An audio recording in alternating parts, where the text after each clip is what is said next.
welcome back to Garrison Talks. As always, it's Adam here with Matt and a new face of the cast. I don't think you've ever been on the cast, right, Correct. Brent? Yes, Well, he has. there is a lot. Like, you know how like season 6 of the Clone Wars were considered the lost episodes.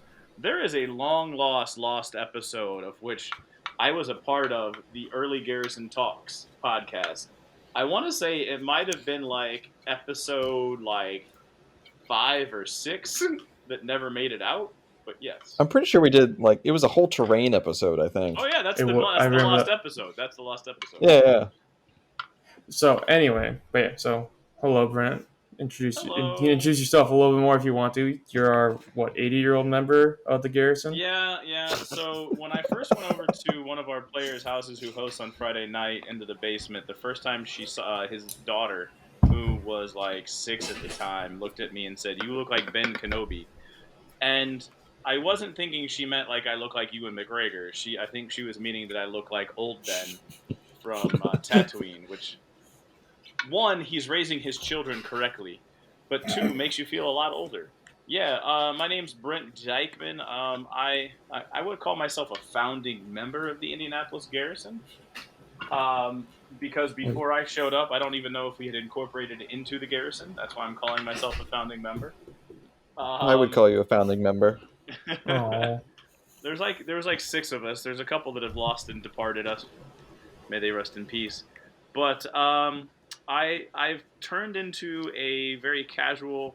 I'm knowledgeable about the game. I love to talk the game because I love me some Star Wars. So I'll talk Star Wars and all times, all the time. Just ask my family. My daughter might peek her head in and roll her eyes at me because I'm on another podcast. I say another because I am part of a podcast called Rule the Galaxy. Rule the Galaxy is father and son, so a father and son started it, and all we do is talk Star Wars. Legion comes up every now and then, so I might do a quick recap of what went on this weekend on our podcast.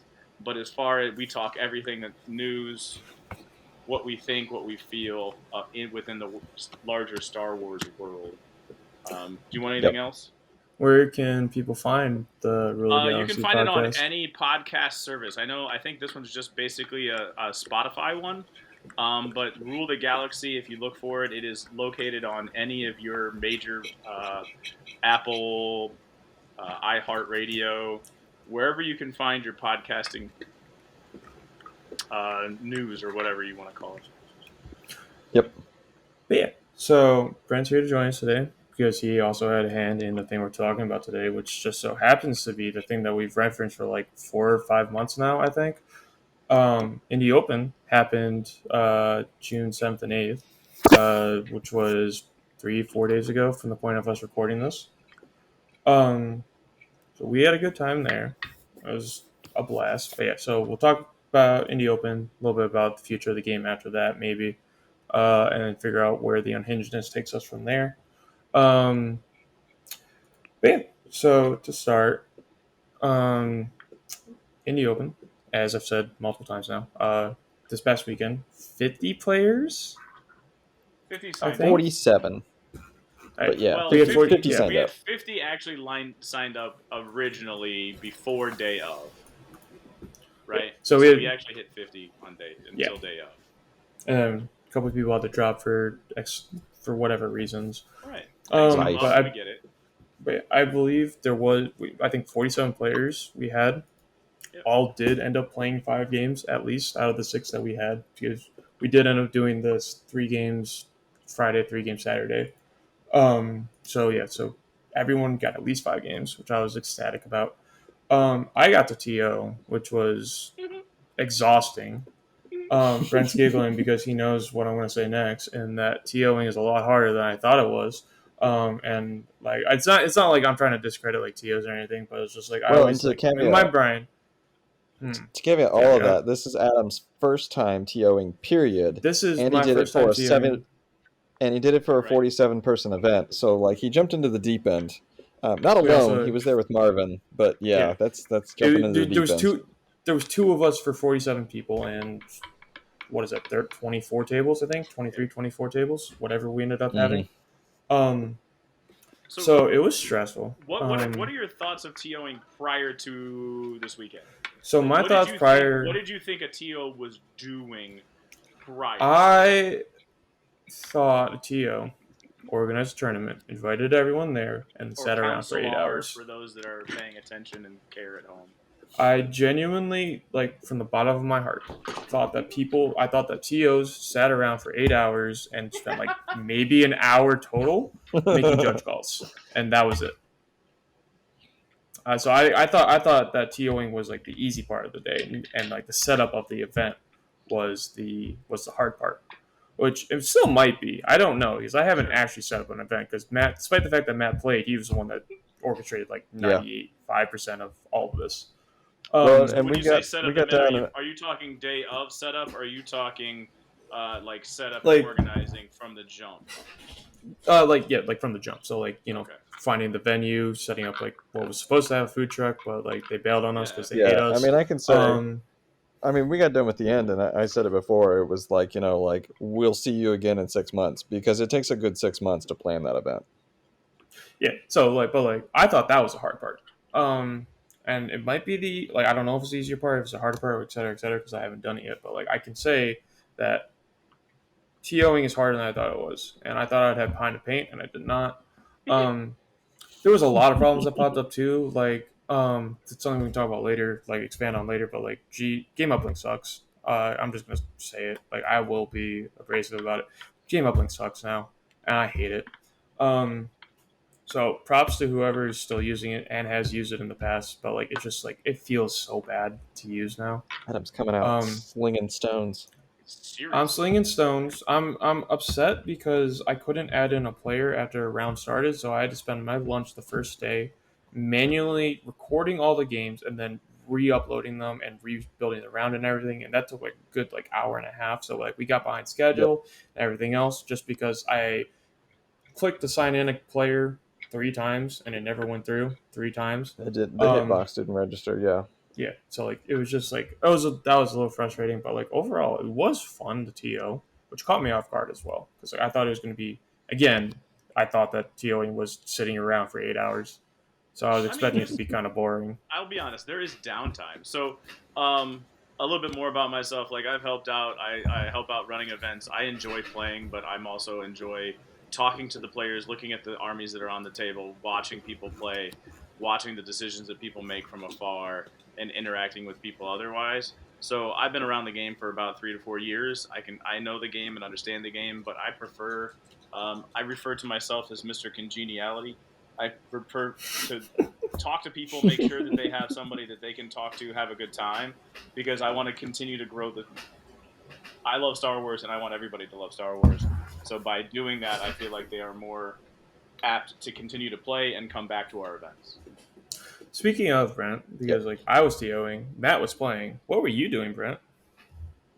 So yeah, I was doing the stream table. So I was one of the annoying I feel like I talk way too much, and I probably talked too much when I watched a couple of them back. But I was on the stream table. So if you go to Twitch, Indy Garrison, or if you go to you can also find it on YouTube. Yeah, they've just been transported over, and now they are available on YouTube as well. So if you want to check out any of the games, you can hear my voice as well as Joseph Hicks. The Hicks boys bought into that streamcasting software and all that streamcasting stuff. It's a fantastic setup. I would argue that it rivals any of the other casts that I've ever seen from any other tournament, as far as the equipment and the quality of equipment that we have. And so we were able to stream 6 games. It was fun trying to figure out who to get on stream too. And one of the things that we have is we borrow some 4x4 or 4x8 sheets of plywood that we put about 6 pieces of terrain on because we needed bigger tables. The tables that we have at the venue didn't necessarily fit the Legion boards. So we were able just to pick up that board and walk it over to the table and change out our terrain. So if you watch the streams, other streams, like if you watch LVO or I've watched Adepticon, a lot of times on day 1, they'll have the same setup for 3 games and then they change it over overnight. We were able to change stream tables every stream. So we had a different setup for each stream table. So I think that's one thing. So if you want to see some of the stuff, some of the great ones, we also had a terrain contest, so we tried to highlight some of those. Cincinnati guys, the Cincinnati Outpost guys, brought some quality tables that we put on the stream too. So yeah, I mean that's where I was at. I can tell you that 2.5 hours feels a lot faster when you're sitting talking about the game and having fun and joking with the person next to you than when you actually are playing. Yep. Man, Absolutely. we got to get Brent on more because like he's nailed like 3 shameless plugs already, just like without any prompting or It's anything. like he's in a podcast that does this all the It's time, a lot almost better yeah. than I we was like, do. it's almost as if he does it like infinitely better than we do. So, but yeah, Matt was playing. I was. Do you want to run through your games really quick before we talk Sure, about I'll the run rest of the through event? just some highlights and stuff. So I Yeah, had yeah, 6 really great games. I ended up going 5-1, got 4th place. First game, I actually ended up pairing against. I was trying to help you guys set up a few things, and so people were going to their tables. And so by the time I finally got to my table, I realized that I got paired with Brian's nephew, Jeffrey, who was running quad FDs. And I had plopped down on one of the more open tables, and so I said, "Oh joy, this will be fun." So he was running quad FDs with echo-based defenders, um, and Love that yeah, so that was standby a tough card. matchup. Oh, I know. That was a tough matchup for me. So I knew that I had to kind of play around the fact that he outranged me. He's got the hold at any cost. And so I was probably going to have to win an objective. And for those that don't know, I brought a Sabine, Din Djarin, Clan Rin, double FDs, double Rebel, fleet, and a generic officer, and Wait a a minute. There were 6 Ewok FD list. cannons on the table. 6 FD cannons it on this was There were table. quite like, interesting. can we just take a moment Legit. to try to figure out if that has ever happened before? I'm sure there's been 8. Like back Yeah, when I'm everyone sure was at still some like point there's been freaking out 8, about but Back it's when Echo-based. been a Brian minute. brought the FDs back off the shelf and dusted them off Right. for people Yeah. And then Yeah. Echo-based came out, and everyone thought Echo-based was broken beyond belief. because Which of the Yes. way that Brian can run FD cannons, and everybody realized, oh yeah, wait, they don't move, and you actually have to be very strategic and methodical to place them in the right positions. Otherwise, they Right. don't help you They out. don't just run Sorry, Matt. themselves. Yeah. No, you're good. It's a good point out that there were legitimately 6 FDs on there. So this game came down to kind of objectives, and I knew I kind of had better play there with Mandos. He had, the Mark IIs that don't move, the FDs that don't move, and so he has very little thumbs. So I was able to push it to hemmed in, recover supplies. I think we played hostile Ooh. environment too, um, but I don't even know if we remembered that or not, or if it came down to just a clear conditions for the sake of we forgot that it existed. Um, but it became a very bloody fight very quickly, which I knew it would. Um, and so he ended up taking my Sabine real early just from a bad roll that I had. She died round 2, just whiffing all over the table because somebody had to play into the hold the cost. So she got too many shots on her, went down a little early.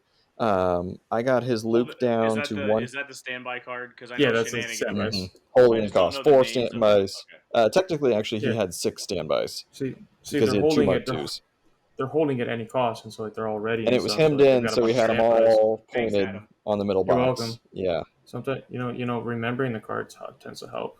I know it's hard when you're like When 85, you're but old, like right? Thanks, embryo. but yeah. So I got his. He killed my Sabine. I got his commander Luke down to 1 health left. And Din was about to kill him with the Ambam because he was engaged to my rebels.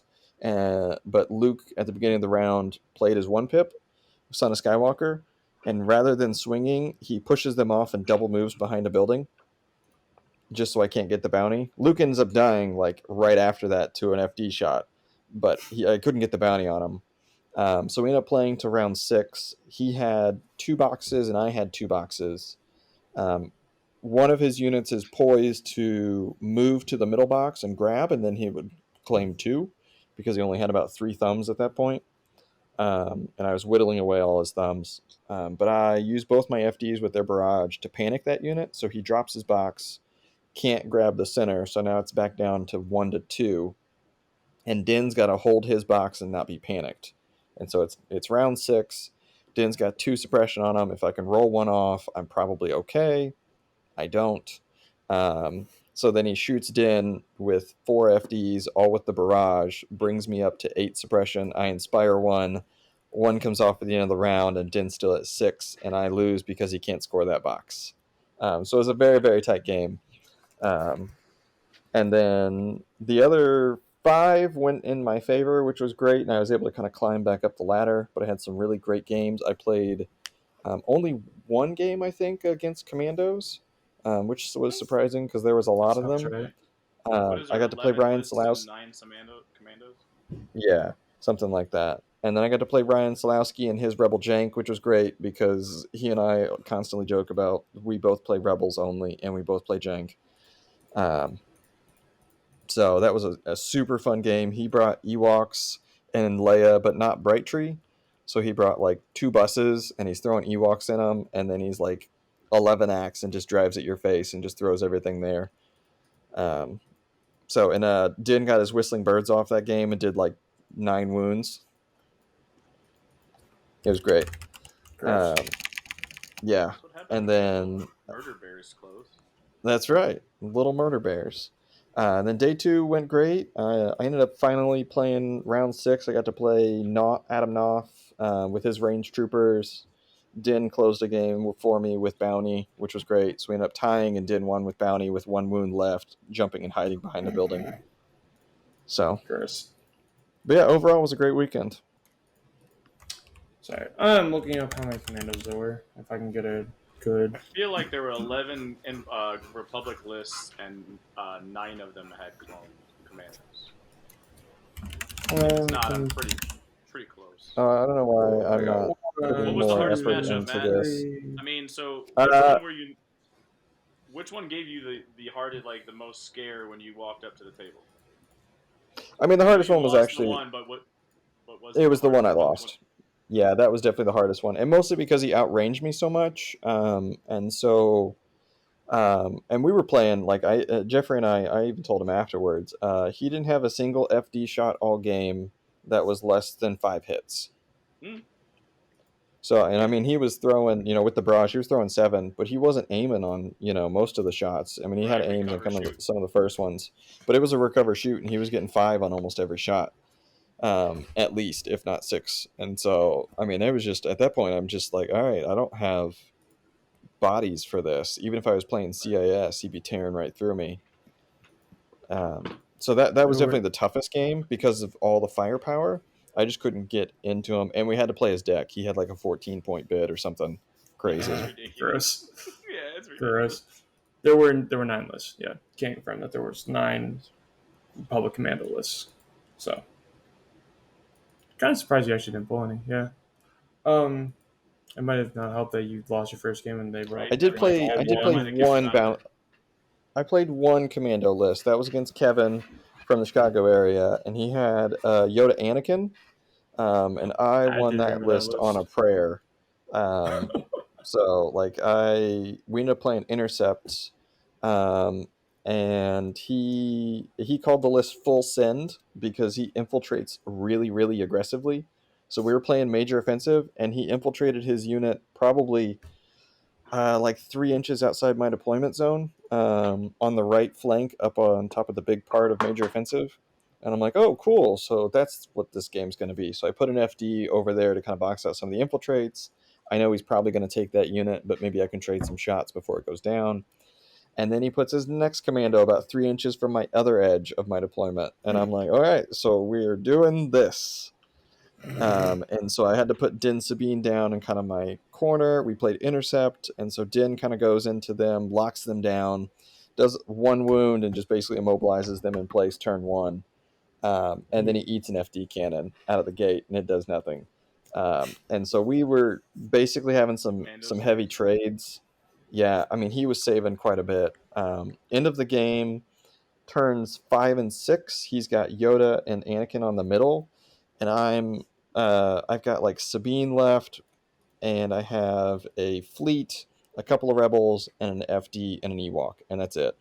And so it became a match of, can I win 2 points at round 6? Because We had tied the middle on round 1. He had won it back on round 2. He had won it back on round 4, and then I ended up basically using a couple of really key whipcords on Anakin to where he wasn't being able to swing through things on rounds 5 and 6.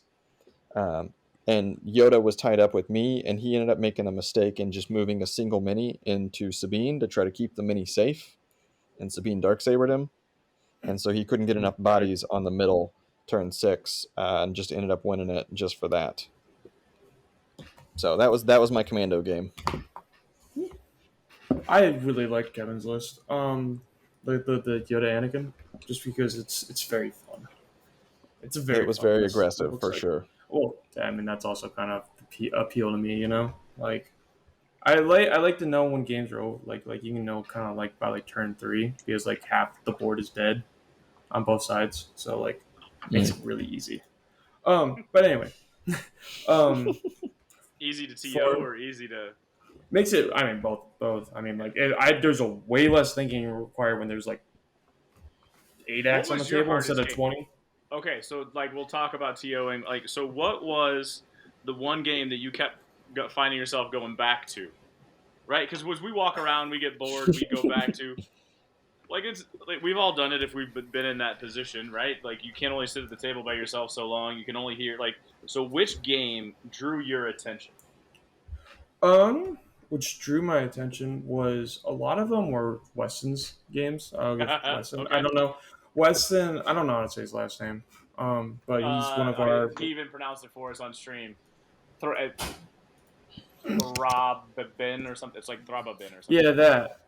that. Um, he's one of our Yeah, guys that comes around a lot. He comes to a lot of our tournaments. He's a great guy. And I love him. He brought 6 Geos Sweet. and 3 Stabs and Bane. So those games were always fun to watch because it was like stuff like you would leave for 15 minutes and nothing, like everything on Western side would just be on like another quadrant of the board. Right, Um, right. Because they because can fly everything around. just like moves at least 20 inches at a time. Yes. Um, so those were always yeah. fun. He also brought like a lot of like weird questions to light. Because like I remember like the first round. We spent Marvin and I spent like half an hour googling stuff about engagement because it was not clear at all. Because like we basically found out that engagement and snapping, specifically snapping in engagement when there's multiple units involved on both sides, basically comes down to vibes. Um, because Yeah, like it because was it all not, happens technically simultaneously. yeah, it all happens simultaneously, but then like there's also like the times you check for cohesion are all like on like a per unit basis, and like it was just a lot of things that went into it that was like really Hmm. weird. Which I Yeah, was like, that that's it one of was the things I gross. learned is like you figure out how quickly you do or don't know the rules when you TO. Like just because you're gonna Yeah, have to be answering these questions. So like corner cases. Yep. there was also a point. There was I think the second day I ended up messaging Droid Rule or Seth like 5 different times asking him rules questions, which was fun. And yes, I will mention him as an honorary judge because he basically said at like a certain point of all the questions I sent him, that he was basically a judge at this point. So I'll let him be an honorary judge at Indy Open. Um, what other games? I liked Ryan. So like my favorite list there was Ryan's. Because like when I was talking to him, he was basically like, yeah, I have to bring, like he's going. He said that basically he's going to Indy as a rebel player when Indy is known as the home of the unhinged in terms of rebel players. So he had to bring some. He felt pressured to bring something to out jank the jank, and the jank he brought was pretty janky and pretty great, and I loved it. Um, like I feel a little bad because like he ended up playing commandos like 3 times, and I think he had just really struggled Yeah, with but he them got to play me because like too, so it's fine. he did It also get it to play evens you, so out. that's okay. It was funny. The other thing, if you're TOing, it was a bit at here, and I didn't realize it until like afterwards. Both Ryan and Kevin came up at separate times and handed me $1. And I took the dollar without thinking. Um, and it's a known thing for like Ryan to go to when he goes to tournaments. He always rigs the first game to play against someone. So the first like Ryan comes up, hands me $1. and said, "Hey, pair me against Kevin." I took the dollar, and I was like, "Well, crap! Now I'm morally obligated to do it because I took his money." So like he's paying me for it already. I like morally obligated is not the right word, but like I felt like I needed to, and then Morally obligated not because a bribe was there, which is an immoral act. you know what Okay, I'm my details logical brain details was not my logical brain I didn't hand grok over that. TOA details. one I'm not time. corrupt. I'm not corrupt. I promise. But then, not even 5 minutes later, you would have thought I learned from the first time. And then Kevin walks up, hands me a dollar. I take the dollar without thinking. He's like, "Hey, I'm supposed to tell you to give you this to play against Ryan." And then I realized that I've got bribed not once but twice. Um, so like you would have thought like shame, like what is it? Fool me once, shame on you. Fool me twice, shame on me. So yeah, so definitely shame on me. It was but So, like so note to self that Adam is not in charge of pairings at TO tournaments anymore. He I just the ADHD not at took least over and till I just round accepted the 3. money until at least round 3. Yes, I agree with that. But yeah, so yeah, so Weston's games, Ryan's games always made me happy. There was one other game that I kind of felt like kicked off my evil arc. Who was it? It was Nolan Miller, I think it was. Yeah, Nolan From Miller Chicago. brought from Chicago brought Double Dark's Gav Tank, and it was just like it was a very fun list to see again because like I remember it popped up a bunch like a year ago. Um, but like he played it well. It was a fun list because like I also played him round 4 because he was the buy on round 4. So I gave him a game there and played it. He stomped me because like our troops are gross and he played it well. And I'm not gonna say that I wasn't all there because like that's discrediting him as a player because like he played it very well and like he outplayed me. Um, but yeah, so like I also found myself like I didn't really stick around a game like for all that long, which is weird because cause, like as you said, like normally TOs stick at a table or like certain people, I guess. Well, when you've got 47 players, you can't. Yeah, You've got to wander. yeah. Um, It was only Marvin and I too because like, I think we were down a judge. yeah. Well, and I From what we were think expecting. part of what we learned too. So Christos was there day one as our painting judge, which was great. He did an amazing job. I'm going to see if we can get him back again next year. So for those that weren't there, Christos, I think at one point, Brent, correct me if I'm wrong, was like a GW employee and has Yeah, so he experience worked at in. GW. So yeah, so he plays a bunch of game systems. He played last year in the Indy Open in 2023. Yep. But like he's a hobbyist at heart. And so Yeah. I don't know what role he had with GW, but he is a Brit that he just loves miniature painting. And if you look at his stuff when he paints, it is quality stuff. So he decided he was I don't know if he reached out to you or what and said, "Hey, I'll He do the did. painting." Yeah. Yeah, he reached out to me and he said, "Hey, I'd love to play, but also like if you want someone for this, I would really love to do this." And I was like, "Yeah, like I mean, I love painting, but by no means can I tell you what skill tiers or what." And so not only was he our painting judge, he went through and like encouraged a lot of people through the event to like apply, even if they don't win things. He went through and he gave written feedback to every single person that supplied painting stuff so that they could see like what they did well, what they could improve, that kind of stuff. So he did an excellent job. I was super happy to have him. But the other thing that I was getting at as well is that last year when we did this, it was our first year, and then I think it was you, Brent, me, Marvin, and Andrew, and 4 judges was just too many for that event, and like we were just like at that point we were just kind of stepping on each other. So this year we stepped back and we are like, well, we probably could do it with 2 or 3. We were going to have a third judge on Saturday, but it ended up just being the 2. So yeah. There's a reason why the GTS want one for every 16 in a way. Like, Yep. Oof. I think 3 probably would have been the sweet spot, which we had Yep. right I around agree. 50. So what? That's about one for We were every 15 to 16. it's 2 above at 1 for 16. Yeah, So right because it's Yep. 48. Yeah, 48 to 3. Yeah, I can do math. But yeah, so like it was a little Math. hectic for that reason, but like it was also fine. I was also getting annoyed when we were doing a raffle at the end. I pulled like I was using a random number generator to pick the winners of the raffle that we had for all the awesome prize support. And I rolled 27 at least 6 times, and 27 had already left. Right. Or is it 27 or 28? What one of the two? So I think So yeah, but like the person I rolled did not come, was not there like six in the times, and it made me very future, this is just Just from like pre-roll. from well. Yeah, well, there's also Google has like a spinny wheel that will remove if that number was selected. So what you Yeah. did was you ooh, spun it through and it had the same numbers for each prize. So there is a spinny wheel. It's a Google. I don't know. I'd have to find it, but it basically once that person wins one prize, they get removed from that spinny wheel. So you could go through and whatever player numbers weren't present, you could automatically remove those numbers from the jump, and then you could go into and each time because I think there were some people that came out looking great and smoking with a lot all the yeah. prize supports that they I walked away felt with, Yep. which is I fine. felt kind of bad. I mean, let's be honest. Like, so this is what I like about it. We had an 11-year-old kid come and play, and they're like, I don't. It may not be their first Legion, but obviously, I think it's their first 2-day Legion event, and he walked away with like 5 prizes. Yeah. Right? Yep. Do you think that kid's gonna want to keep playing the game? Oh, he definitely is. I Absolutely. mean, it was funny Right? because Like, Absolutely. because like And I think the dad didn't even want to play the second day, and then like the kids dragged him back, which was entertaining because like it was we had a dad and two sons so it come down works. from Ontario, and it was great. And then Ontario, um Ohio. We thought it was Canada when we saw the registrations. it's not We Canada. sure did. No, it's No way. Ontario, Ohio.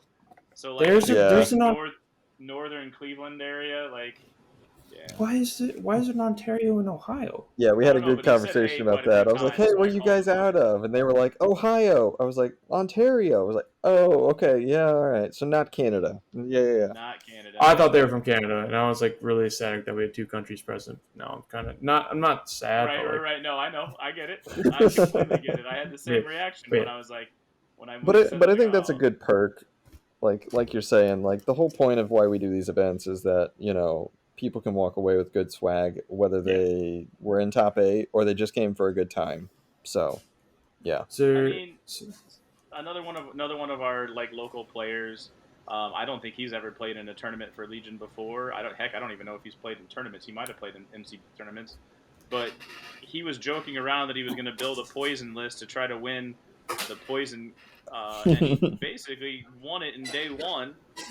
Right? I mean, he had the ability to win it in day Yeah, one because like and the guy I think was like 1-3 at the end of day one, or 1-2, but he walked away with the potential of walking away with whatever the prize support was yeah. for the bounty. So the absolutely. bounty stuff is something that like we cater to a different, like it's not just the high competitive. We do have high competitive players, but Yeah, it's we not sure do. just the high competitive players that are going to walk away with something. And Yeah. so Yep.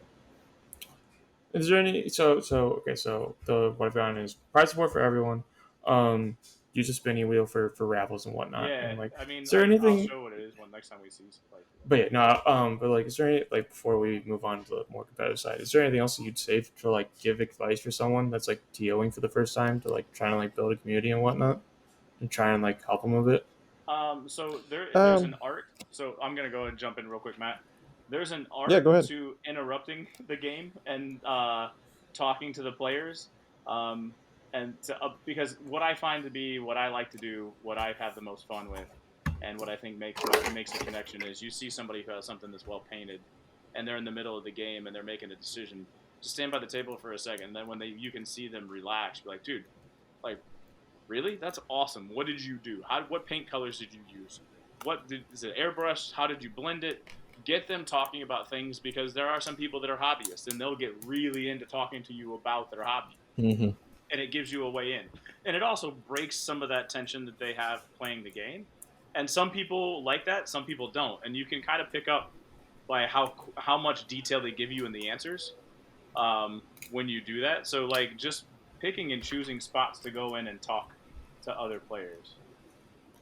Yeah, I mean that's definitely something that I try to do as well, and I come at it in a different aspect. I mean, one of the things that I do literally all weekend long is like, and I started doing this maybe 2 years ago, like at events, is it's just like you do kind of the same thing. You go and you build those connection points, and you make sure that you check in with players, and whether they're they just lost one and they're kind of you know maybe they're looking a little bit more down or whatever it is. Whether it's hey, you destroyed the tank, like you put like 5 crits in that tank and just blew it up, like even though you lost, like that's pretty awesome, like in one shot.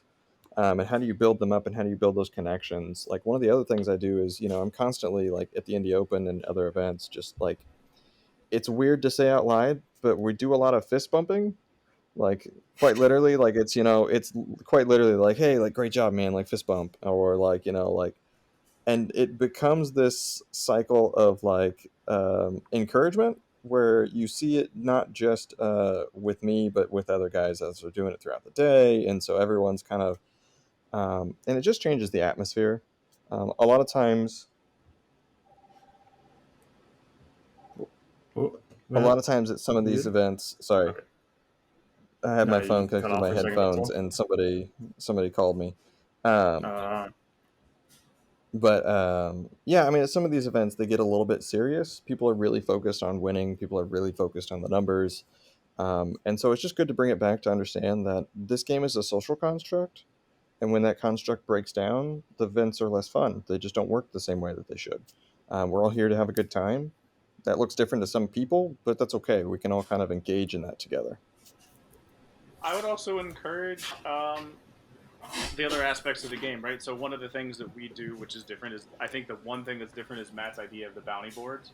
I don't know if he got that from online or Marvel Crisis Protocol. I don't know, but the idea of the bounty board, I think, is something that is fantastic, and it basically set the tone because the first time we did an event, we had a cat build. We This was back when climbing and clambering was still a thing. We had a dude build a list specifically to try to collect as many bounties as possible. And do you remember, Adam, how many climbs and clambers? oh, he was at it, like 170 something. it was at least 162. 100. 162 climbs and clambers. He also threw out like 42 poison tokens, and like because he had all rad cannons, and he got to a point where he beat people, or he was losing to people, but the people just let him get those tokens, and like that was fun for him though. But that like it Yeah. wasn't really a great game for other people, but he was having fun trying to get as many as he could. Yeah, So and that I was even one heard it thing at is the the Indy bounty board. Open. What's that? Yeah, I mean, there were people like at the Indy Open who were like, all right, like, like some of the tables next to me who are like, all right, it's day 2, and they're Right, like, 3, 1 and 3 or whatever. It's like, all right, right, which bounty are you shooting for? All right, let's make sure we get. Okay, right. how can I help you get that? Like, So I don't know if if people listen to this are going to run 2 day events, but another thing that I think that we do well with the Indy Open specifically on a 2 day event is we give them 6 games to play. Right? We have like the expectation we set is you're going to get 6 games. So we had a brand new player, college kid out of South Bend who'd never played in a tournament before, and I was like, look, by the end of this, you're going to know a lot about this game because you're going to make mistakes, but you're also going to learn rules that you didn't even know existed because you haven't played as much. You know what I mean? Like, so you're just gonna get that mhm. experience.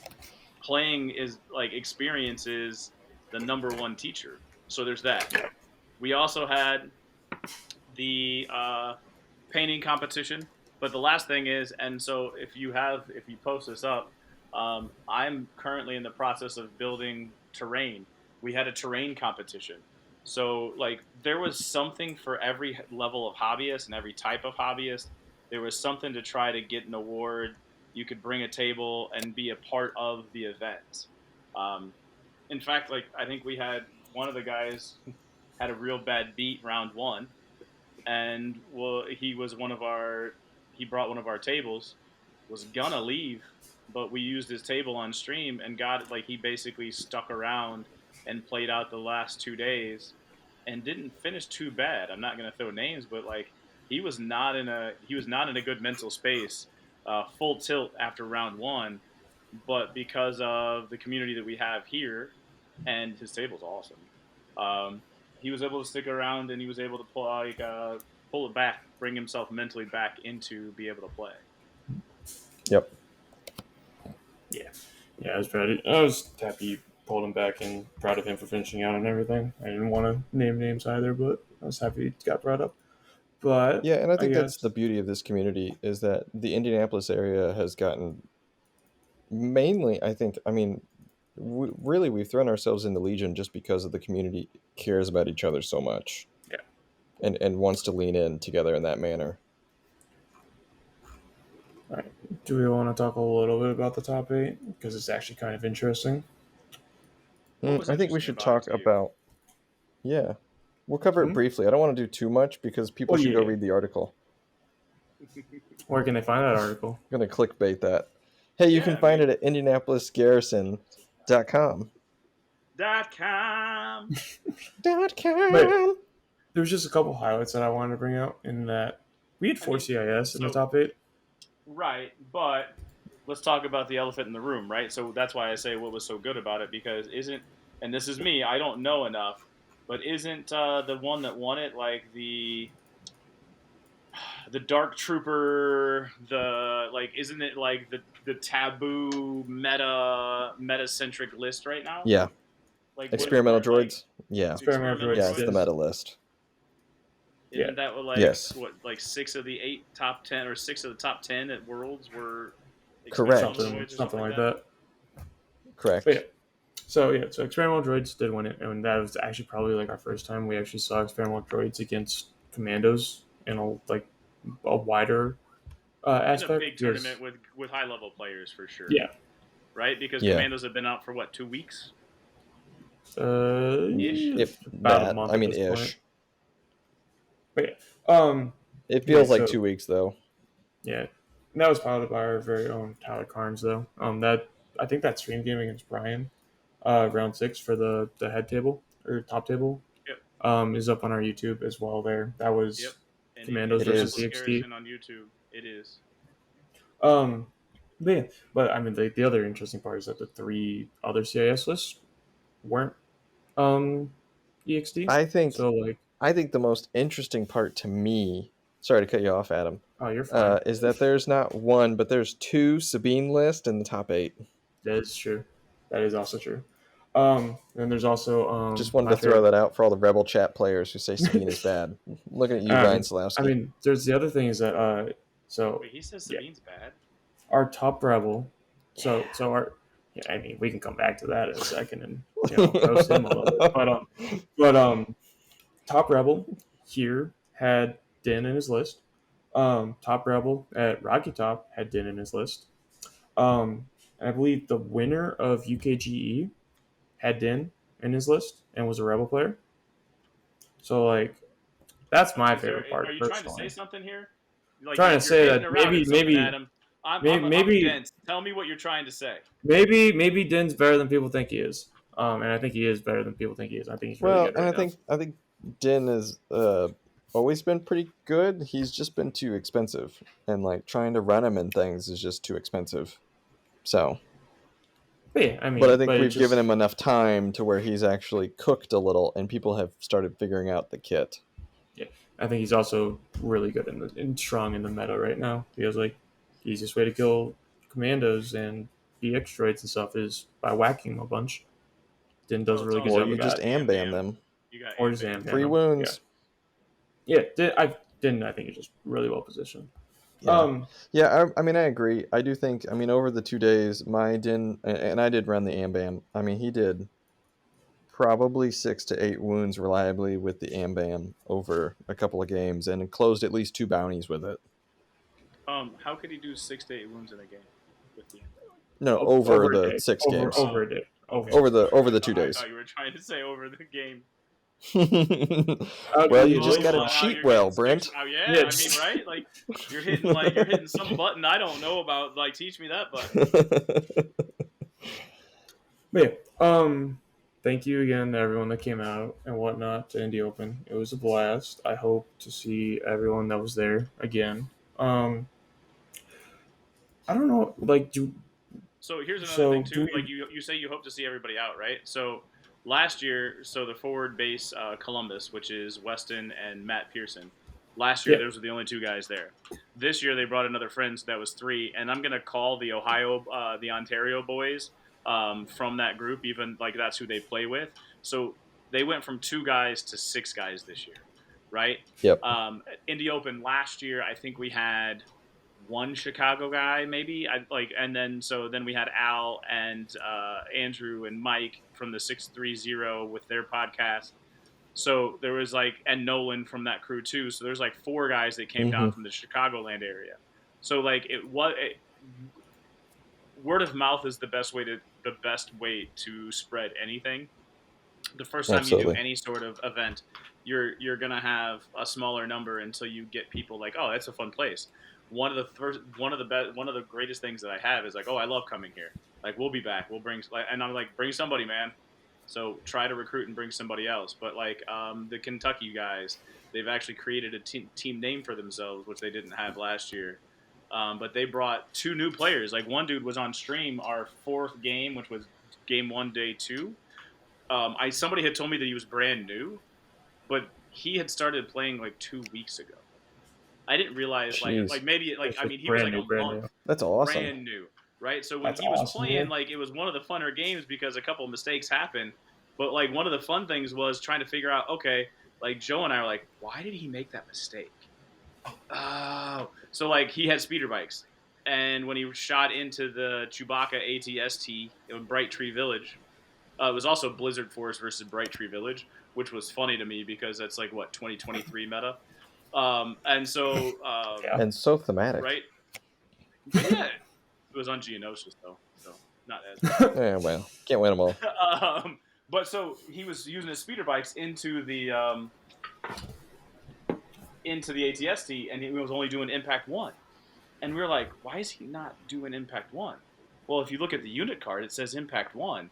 And if you're a brand new player, you don't know that means per model. Per mini. So Yeah. Or per mini, right? So mini in the unit. So we both looked at each other what? What's going on? And Joe was you know what? It just says 1 on the card. I was you're right. He doesn't know that it's per mini. And that was, and then they kept doing it throughout the game, and I was that has to be it. Just doesn't know, and it not mad at him. We just got to teach him, right? And so those are the moments that we figured out and try to help out with that. But yeah, so they brought in new people. It was fun, man. It's fun for that part. Yeah.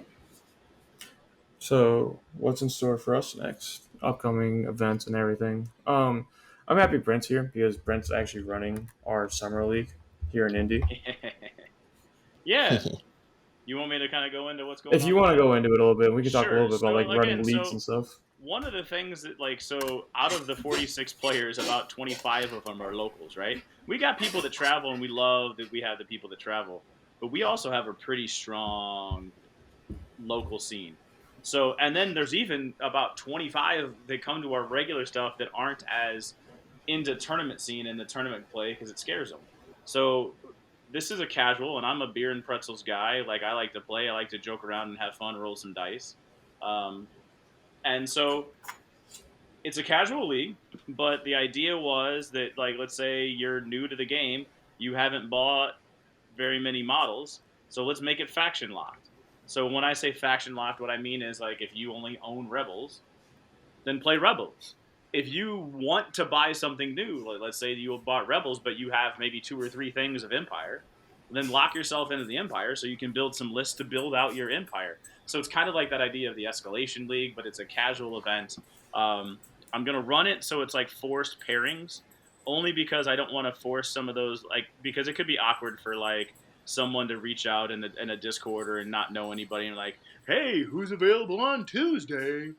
Now you have somebody specific to say, hey, Matt, are you available on Tuesday? And it's a little bit less, I feel like it's a little bit less pressure when you're, instead of saying, hey, anybody, versus, hey, Matt, we have a game, when can we play, and then schedule it out that way. That's a good point. Because Right? I don't feel that pressure, but I also already do that regularly. Hey, who's available on Tuesday? That's usually me. Correct, right? But somebody who's new, and I'm trying to decrease those pressures, right? And then Absolutely. so that's where we went with Fraction Locked. And then so Matt wants to know if he can run his swoop bikes because they're in the clones. If he wanted to run the GAR list and put swoop bikes in it, yeah, because the normal list building still applies. So if you own that stuff and you want to build a list that way, go ahead and build the list that way. Then the question comes out today, because we know everything we need to know about Bad Batch, and Matt is a Rebel player and is excited to play with his new shiny toys. He's like, hey, What? because this is going to be like a 7-week thing, and the Bad Batch will come out at some point during the middle of this or towards the end of this. So, and we know everything about the Bad Batch. They've told us everything. They've showed us all of their command cards. They've showed us all of the points and all that stuff. So, can you proxy them until they come out? Sure, absolutely, right? Play with your new shiny toys, because yes, they're going to be a playable unit by the end of this. There's mini Stravaganza coming up, right? July 19th, Something I in think. July, right? So in the middle Like- of this, there's the mini Extravaganza coming up. Is it going to change some things? Are they going to announce or show some unit card for maybe the Aqua Droids or a Crab Droid? I don't know what. I think that's the next one coming out, I believe, is the Aqua and Crab Droids. So are they going to show a unit card for those that may let us be able to? So if they show the unit card and everything that's associated with them, like upgrades and stuff, then yeah, you can use them. But if we don't know all of the upgrades, sure, you can run it with that unit card, but not any upgrades. You can run them naked and see how they are. You know what I mean? Like, so anything that they have, I hate the word spoiled, because when the company does it, it's not spoiled. Anything that they have shown us, Revealed. Revealed. That's a better word for it. Anything that's been revealed is all good for your list building purposes. Oh, I'm curious. Are you doing like Swiss round pairings, or like is it just like full random? So we're using long shakes because of your early tirade about Game Up Link. It's really not your early tirade. I just want to bring that up and give you a hard time about it. You know what I found out from that event that we had was that the new shiny stuff is an in-game uplink. Yeah. And you know what? Nope. About a third, like right now, I think we got 17 people signed up, and they've already faction locked. 7 of them are wanting to be Empire, and of those 7, I almost guarantee you there's going to be 5 that have range troopers in them. Guilty. Right, but like fair, right? Like they because it's the new shiny toy. You want to play with your new shiny toy, right? So gross. I know they're going to be there. So like I had to go to Longshanks, and I'm trying to learn the programs. I just found out how I can start the rounds, which is why I sent that email out to the Discord. And then I also found out that I can make it Swiss. So my idea is to make it Swiss. That way your level of competition stays at where you're at, because that's one thing that I love about Swiss pairing is that, like, you may not be the best. So, like, let's say you lose your first 2.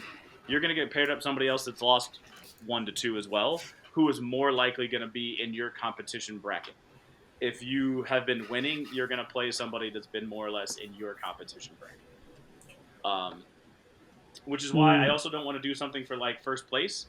But I want to do something for like best in faction or something like that. Something that encourages like the middling people to play. Yeah. So more a question for both of you: is it easier to run a tournament, or is it easier to run a league if you're trying to grow? First time I've ever done a league. As someone who's run both, a tournament is harder, but it's less time sink. Correct. Like, I mean, that's really what it comes down to. Is like a league is like, hey, you got to do pairings every 2 weeks or every 1 week. Right. You've got to be on the fly when people have questions in the Discord or whatever it is. So there's a lot more time sink into a league, but a tournament is a lot more prep. Yeah, that's fair. I guess that actually makes a lot of sense. Yeah. Would you do so if you were trying to start something? Because I guess we're kind of at the point of like at this episode where we're just kind of TOing everything and talking about building communities and whatnot. I mean, we have 3 of the people here who do that, so yeah. I mean, makes sense. I mean, I realized that like halfway through the episode, maybe this is what we were supposed to do this whole time. Anyway, would you rather do a league or would you rather do a tournament for building? Play in or run? Like run. So like let's say I for some reason move out to like North Carolina. I say North Carolina because it's North Carolina. I say why North Carolina? I feel like there's a move to North Carolina coming that like one of those like Freudian subconscious level things going on with Adam right there. It's not okay. Well, we can talk about that later. I'd rather not get psychologically diagnosed on a podcast. But anyway, So let's say theoretically, I am moving somewhere new and I have to build a new community. Would it be better for me to run a league, or would it be better for me to run a tournament? If you're starting somewhere new, Um, league, I would do an I mean, escalation league, or like, I would. The go ahead. answer is actually neither. I mean, I think that's actually the misnomer there is like if you're moving out and you're trying to start something in an area, what you actually want to do is you want to pick a day, Yeah, preferably something that people can actually work, and just start showing up, be consistent, and you that's got to the be hard part. consistent. Like, I mean, Absolutely. yeah, you got to So show up whether it's the first Friday of every month or whether it's every Friday. You're showing up and you're just whether you get 2 people or 7 people, but you got to show up and just play and be consistent. So this comes from I told a couple of people at the tournament this I don't want to bore you with all of the story, but like I found this game I found this game during lockdown, towards the end of lockdown, looking for like a buddy of mine, the guy who does the podcast with. He does and looks at Star Wars toys and was flipping Star Wars toys during lockdown, and so I started looking for Star Wars toys, found Star Wars Legion, and here I am. Well, when I go and buy it, I get 2 starter kits, one of each kind, because I'm like, hey, I like the idea of this, but I don't know anybody that plays in my area, so I'm gonna have to recruit people. And if I recruit people, I might like the Empire, but they might want to play the droids. So I need to have something that they can play with, right? So that's where I started with my collection. Then I started recruiting a couple of my friends. I played the first game, my first teaching game ever, lasted 6 hours again with Joe. It was awful. I didn't know the rules, and I was trying to teach Joe the rules. It was awful. My second teaching game was far better because as soon as I left, I was like, dude, I could have done that so much better, and I knew a lot more what was going on. Anyways, Yeah. I then go to our local gaming store that like helps us out with prize support and where we host our like local games. Um, and I start talking to them, and I'm like, hey, like if I would just advertise and put this out on social media and find a group of Facebook people, can I host a day?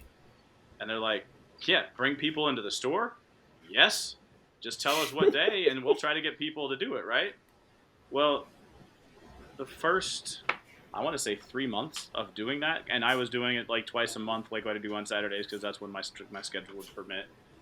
The first 3 months, it was me by myself.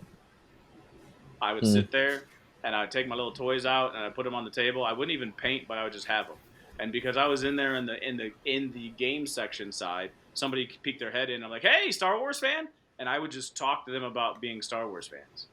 And like honestly, it was 3 days I was by myself, or 3 months by myself. That first day though, after I started showing them the keys and the cards and talking about like Sabine and the different characters, I then walked over to where they were on the shelf, showed them where they were on the shelf, and that family bought a core set. Nice. And like it's like Yeah. one of those things. It's like I wasn't trying to sell them on the game, but I'm like, I had to go there and I had to try to sell them, and like you know what I mean. Like I tried to sell what Yeah. it was and what my community was, and then in the course of trying to build this group, I somehow on Facebook find the Indianapolis Star Wars Legion group, which was run by Matt Evans and Brian Baer at the time. And I reached out and they're like, "Yeah, come over Friday night." I was like, "I don't know who you guys are," and they're like, "I don't know who you are." So like I show up and I said to Brian, like, "I hope you don't mind. Like Facebook stalked you for about a half an hour." He's like, "I did the same thing to you," and then like there we go. We're playing Star Wars from there on. So I had to put in the time, right? And you have to be consistent, and there's an obligation. And if you ever are the host of anything, I think you feel that obligation. If you've ever hosted anything, you feel the obligation that you have to be there. You have to have it set up. You have to be the one to pair the people up. You also have to be willing to not play, right? So Yep. let's say, because I'm not making a schedule. I'm not running a tournament. I'm just saying, hey, show up. I could get 5 people. I could get 3 people. I could get one other person. If it's one person, sweet, I got a person to play with. If it's 5 people plus me, sweet, I got somebody to play with. If it's 4 people, I make 5.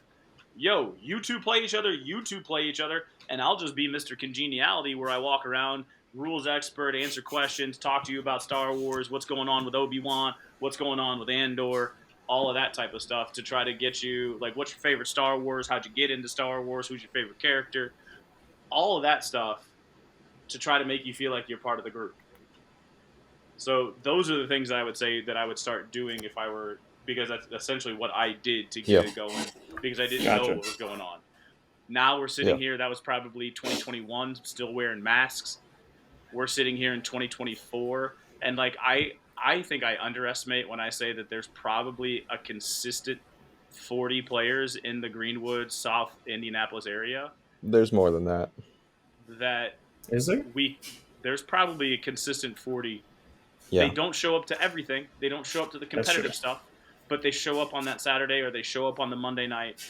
They show up when we have the times, but it's because we've been consistent, because we market it, because we put stuff out. We are just available. Yep. Sorry, that was. Yeah, I echo, no, you're good. I echo everything that Brent said, and that's the hard part. Is like when people start building scenes around their area. So much of the focus wants to be on the game. The game will eventually sell itself, because if the game is good, it does that. The thing that Star Wars sells itself. Yeah, and it's Star Wars. So I mean, anyone that knows or loves Star Wars is going to be like, oh, hey, I recognize these pieces.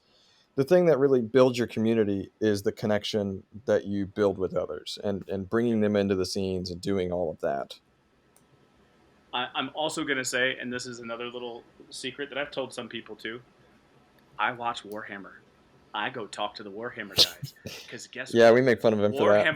Warhammer guys have crack plastic addictions. And you know what it is? It's low-hanging fruit. Somebody's going to buy it. And you're going to talk them into it. Because eventually they're going to get sick and tired of playing Warhammer, and they're going to need between codexes. Yeah. I mean, seriously, you think I'm joking? No, you're not. Wednesday nights. Today I saw Matt at he was playing Middle Earth, but I stopped by. There's Warhammer guys. There's about 10 guys at Warhammer that I know really well, and I can talk Warhammer. I know what the different things are. I understand stratagems, the good, the bad stratagems, because I watch it. I can talk Warhammer with them, and it helps me teach them when I've recruited them to my side. Right, so once I've recruited them as players, now I can teach them the game because they know miniature. Makes it sound so sidious. So manipulative. Okay. Okay. I wasn't shaming it. I'm just saying it just sounds. I know insidious. that's the way I'm saying it. It's like, but I also know, like, they like Star Wars too, right? They're sci-fi people. Yeah, absolutely. It's not their only, and so yeah, you just find people. You find groups, and then I was there playing Middle Earth, so right. And I try to reach out to pull them into Star Wars, and I even tell them, like, I was just Tuesday I stopped by, and a guy was playing Custodes, and I was talking to him about his Custodes, and I was talking, and he's like, "Why don't you just buy models?" I was like, "You got some for me? I can't afford those." I was like, "I do have models. They're called Star Wars Legion models. Why don't you buy some of those?" And he's like, "Nah." Why don't you? But no, but you just got to have a personality. You got to be open to talking to people, try to learn, right? And that's hard.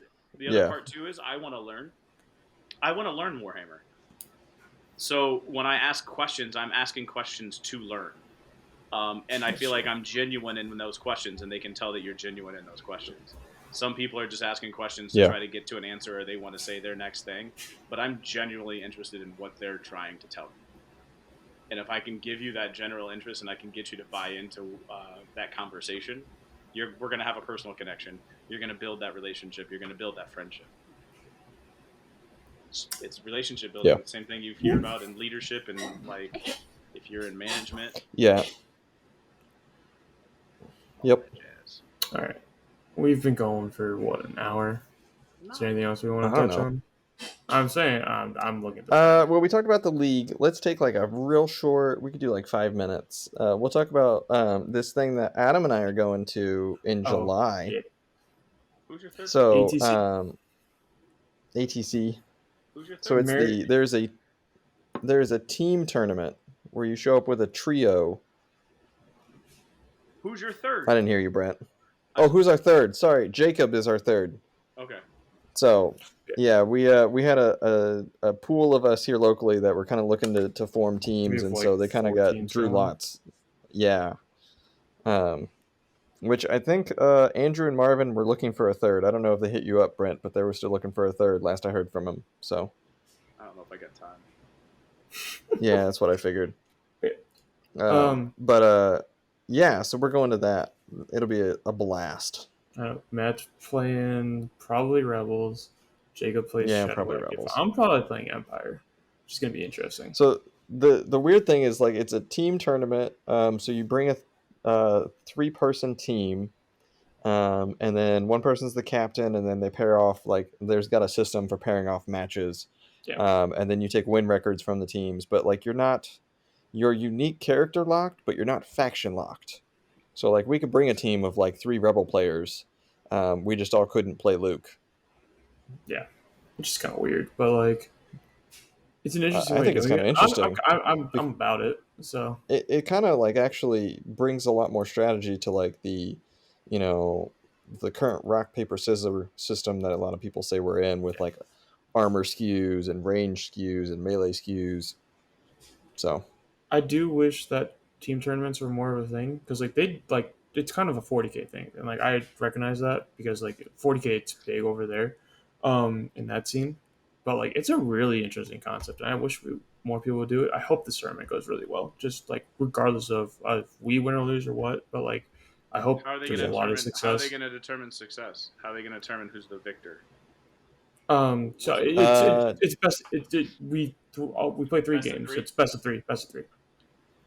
Okay. So yeah. So because is all it three of best us of 3 are or I thought it was 5? well, there's three of us. Oh, best of So 3 you mean in a so match, each like Yeah, each one team match. versus one team. yeah. It's team That's versus what I was team. getting at. That's Yeah, Adam. Yeah, yeah, Adam yeah. understood my Sorry. question. No, no big, yeah, no biggie. I yeah. was Get it. way behind. Mm-hmm. Nothing I new was like I there. thought we were playing like 5 or 6 rounds. But yeah, but yeah. So it's 3v3. Best of three. Whoever wins, takes the match and everything. We're like recording like game uplink or whatever we're using as like one person. So, but yeah, it's very fun, and you kind of established, like as you said, like it's very interesting, kind of like third or fourth or whatever dimension Yep. to list I building. think uh I think Adam called team captain before we could I even did. like announce our team was together. I did. Um yes, you did. Oh, okay. I'm not I sure. mean that works. That works. Totally But forgot about that. I've Apparently, I'm totally you did. You were eager on the call there. But that's that's fine. dangerous. I don't necessarily know that I wanted that. But I think I was joking with you and Jacob in our chat and I was like, "Hey, so like what kind of like team get up are we getting?" And so Oh, I don't think get the banana suit. Don't do something like We're that. not. oh no We're not Don't no doing. do this like no, it's that. even better. We were talking about like cut off jean jackets with matching bedazzling. Like I'm hoping for that. I got to We figure could out how we do. can make that happen. We can do The red jorts head and too. that stuff. Yeah. We can do jorts. Yeah. Jorts? I don't know that anyone wants to see me in jorts. I But showed up what to about Brian's house the other what day if we in do? short shorts and I thought he was going to die. But okay. But hear me out. We do the jean jacket. We get the jorts, and we can get like jutes or Jean something. jackets and jorts. I And want jutes I, full I denim. I think my wife might Okay, change so the I don't know locks though. jutes. I don't know what jutes are. Help me out here. Jean boots. Jean What? boots are a thing? I mean, they can be. We can make them a We thing. can make a thing. Jean boots? I gotta look. Do it. Hold on. See, I Jean feel like boots I feel are like a we have to go. thing. Yeah, yeah. I brought them up for a reason. They're jutes. Wow, I'm learning so much tonight. But yeah. All right. Before we infect anyone else with the jute fantasy, is there anything else Those we words want? together. Nope. Those Well, words together those options scared went the out the living window. pants out of me. Do we have any good old life advice for our listeners here, Brent? One way out. One way out. What does that mean in this context, Brent? Like, how is that life advice? I don't know. You just gotta file Keno and go one way out. Just gotta. One way I out. can't remember Keno something. No? I think what Brent is trying to say is that in life you have to keep moving forward. One way You know out. what? That's a great way to leave it. One way out, I guess. Keep moving forward.